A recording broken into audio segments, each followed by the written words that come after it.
For PA work, I have done indie features, I've done a Verizon commercial spot, Blue Bloods, and I've done a trailer for a show that was being pitched to Comedy Central. And that was like my 2019 year. And for acting, I've done like mostly like indie feature films. I've done two trans-related documentary style films.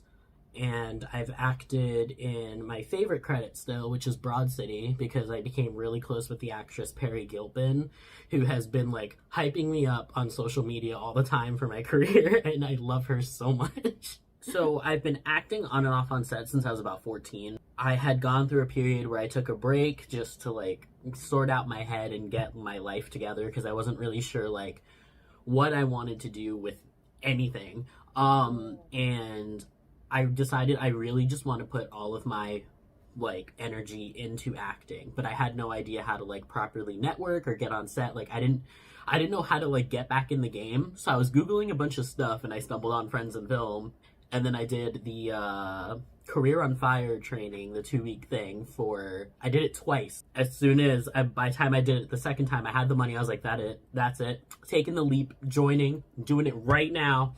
And never looked back. When I first joined Friends in Film, I was a very like insecure, in my shell person. Like I was always scared to reach out to people because I felt like I would annoy them, especially like casting directors and agents and stuff. Especially if I went to like a film mixer or like just anything where I would go to meet people, like film festivals, I would have trouble just talking to people. And through the modules, especially like the Get It Factor training, I really learned to cultivate this mindset of like walk with confidence and just like be positive and really just be present in the moment instead of going into a situation where you want something. Kind of like shift that around and just be present in the moment, and also like just enjoy the company of the person so then they remember you. Oh my goodness, this is so much where we are all at. I would just have ridiculous levels of fear because the business is freelance, and you're like, and you get this idea in your head, you're like, I've got to get these people to remember me so that I work again.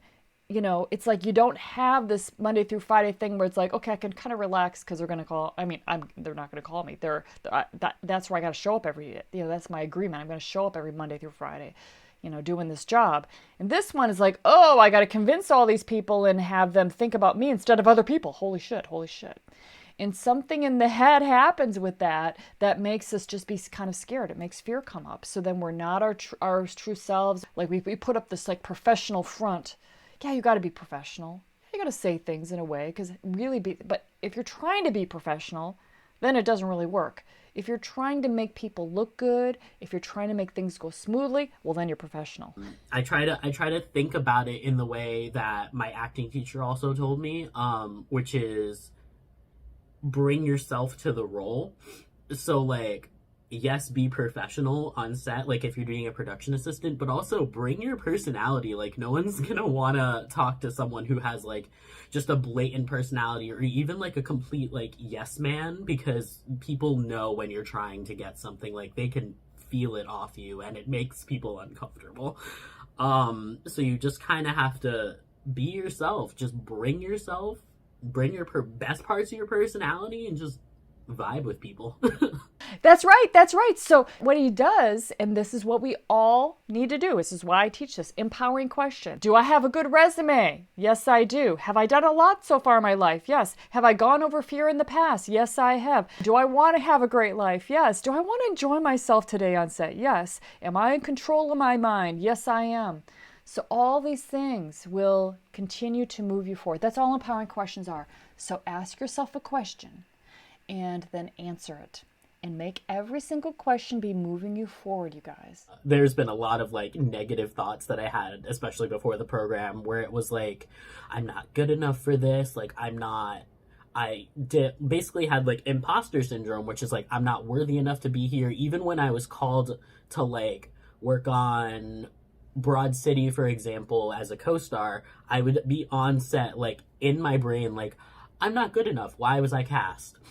And that was just from insecurity and anxiety. And now I rarely have those thoughts. And if I do, I can battle them with like the knowledge that I have, which is like, I am good enough. Like, look at my resume, look how I have an agent, like look at all this concrete things that I'm doing. The biggest takeaway was really hammering that like get it factor mindset into myself, because truly without that, like I wouldn't have had the confidence and ability to network myself as much as I am with like casting directors.